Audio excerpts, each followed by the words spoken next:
What is up guys, Tim Murray here. Today we're going to be looking at a versatile amp sim offering from Otto Audio with a very strange name. Check it out.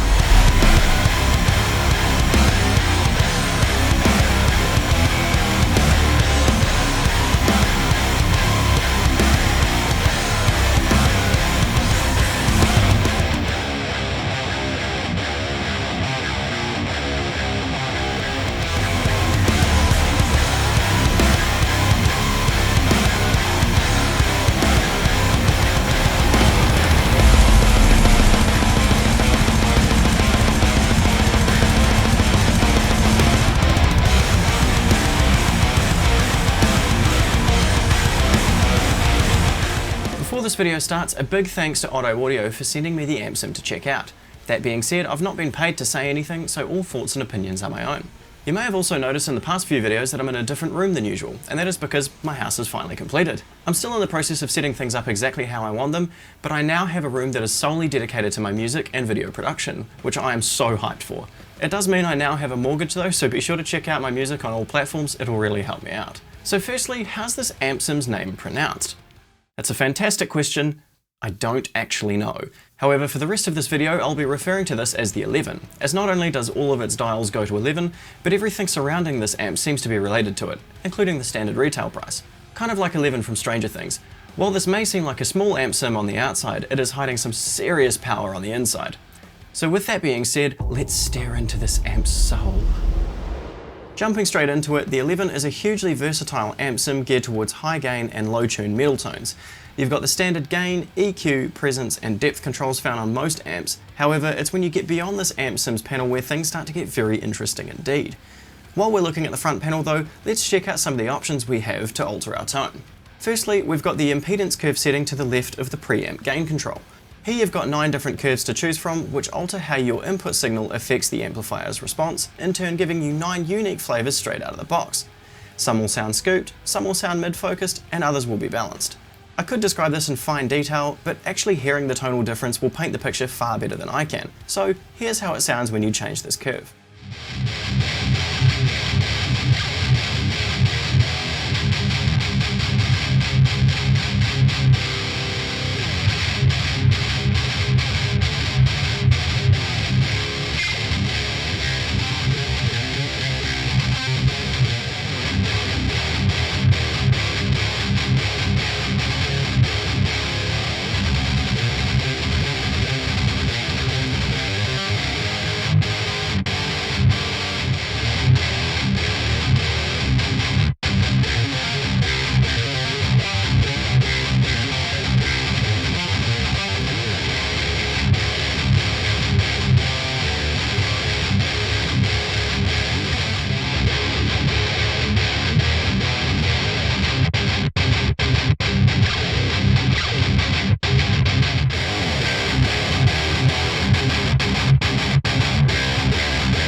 So already you may notice that while some curves are subtle changes, some drastically affect the feel and response of the amp sim, changing its tonal characteristics quite quickly. That being said, there's an even more drastic way of altering this amp sim's tonal personality, so to speak, and that's by clicking the drop-down menu in the bottom left next to the preset selector. This will unveil 13 different modes for the amp sim. Now, while some of these models will have characteristics from real-world amplifiers, most of these are designed with no target amplifier in mind. They've just been curated to sound good for heavy music. I find this a very good way to get my tone 80% of the way there pretty quickly, as all of my guitars seem to gel well with different modes. It's the same kind of principle I use when selecting an impulse response for a tone. The less corrective EQing I have to do in post, the better. It's kind of like trying to fix a bad haircut. You can do it, it's just unnecessarily harder and you may not have a very natural end result. Always best to start with a good bass tone straight out of the box. So let's cycle through a few different amp modes with a few different guitars and see what we come up with.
Now before we dive behind the 11's back panel, I really want to highlight a seriously awesome feature of this amp sim, and that is the mono to stereo mode.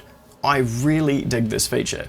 At first I was apprehensive that it was just going to be some form of chorus or dimension effect commonly seen on digital synthesizers, where it will slightly delay and detune one side of the tone to sort of cheaply fake a double tracking effect. However, this does sound quite natural to me, and it's a very nice effect to use when tracking or writing guitar parts. The effect gives you a quick idea of what your tone will sound like double tracked without introducing serious and distracting phasing issues. Now it could still cause phasing issues in a mix if used incorrectly, so I'd still recommend double tracking with both instances in mono, but that's not to say that you couldn't then do a center track in mono to stereo mode and then tweak the tone so it sounds quite different from your hardpan tones.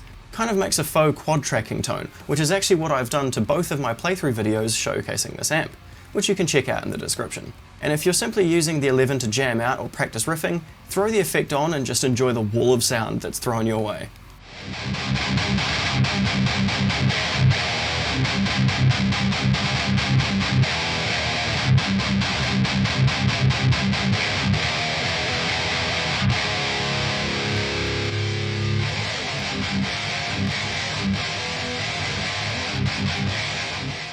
And now we venture to the back panel of this amplifier, where we're greeted by even more controls to fine-tune your tone. You've got 3 different power tube emulations, EL34s which are used in the likes of Marshall Plexi and JCM amps, the 6L6s used in the likes of Fender Twin Reverb and Jules Showman amps, and the KT88s which are said to be tonally somewhere in between an EL34 and a 6550 tube. Can't say I'm fully speaking from experience here though, as, well, most of my personal gear is digital.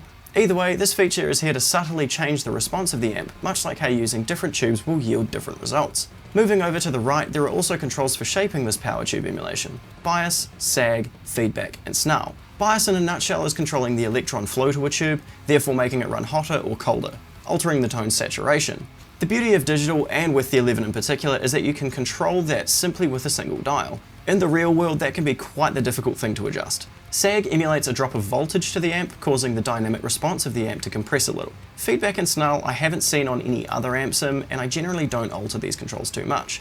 More so, I just dial them in by ear. Feedback seems like it tames harmonic content the higher you turn the control up, albeit it does drop the overall perceived signal strength as well, so be wary of that. And snarl sounds like an aggressive version of presence but in post. I'd see it more as shriek rather than snarl, so I'd be wary about putting this one up to 11. Now looking at the other controls, we have an output circuit mod switch which ever so slightly changes the tone. Purple is standard for the 11, while yellow is the slightly altered circuit. There's also a gate control which is especially handy for noisy single coil guitars, however I find I still prefer using Ableton's stock gate due to its tweakability. There's also 3 additional switches for punish, a 10 dB boost, and a low end boost. Here's what these all sound like when adjusted.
The amplitude control is a good way to add back a bit of volume at the end of your chain if a certain control alters overall volume noticeably.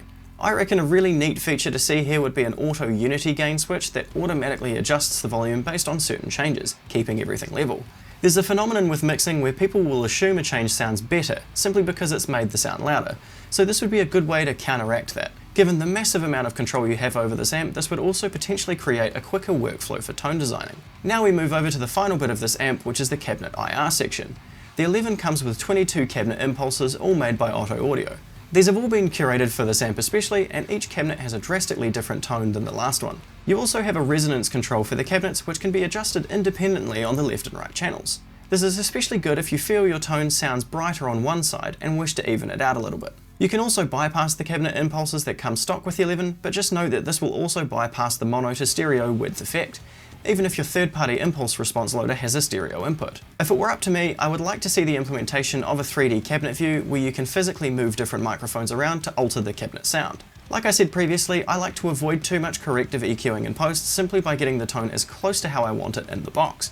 Sometimes I find the smallest microphone adjustment is enough for me to no longer need to EQ a certain frequency range. Don't get me wrong, the 11 cabinet's responses sound fantastic, especially with the addition of the width effect.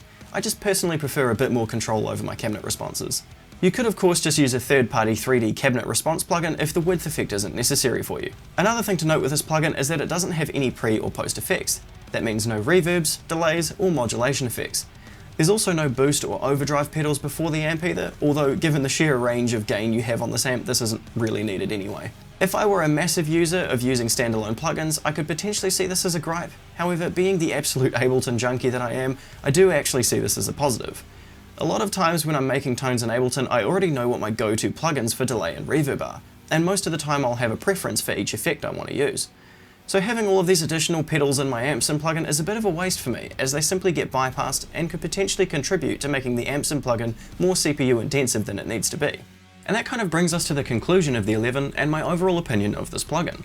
While it may lack features such as pre and post effects, and it may not have 3D microphone adjustment like some other plugins, what it can do, it does amazingly well. This AmpSim is a serious powerhouse of tone, and it works really well as the fundamental piece of your guitar tone. The sheer amount that you can customize this amp's feel and response gives you a really valuable tool for tone creation. The reason this video took me a little bit longer to make was down to two reasons. One may have been that I bought a Nintendo Switch and that I've been replaying through old nostalgic Nintendo 64 titles like Banjo-Kazooie, but the second reason was that I'd just get sidetracked jamming through the 11 simply because it was just satisfying to work with. I'd fully recommend downloading the trial and seeing if you get this feeling yourself. So thanks for watching. I hope you've enjoyed this walkthrough of the 11 by Otto Audio. If you have any questions at all, feel free to fire them down in the comment section below and I'll reply as soon as I've put the Nintendo Switch down again. Be sure to subscribe for more reviews, originals, tutorials, covers and more, and as always, have a wonderful day. Timmy out. Oh, bye.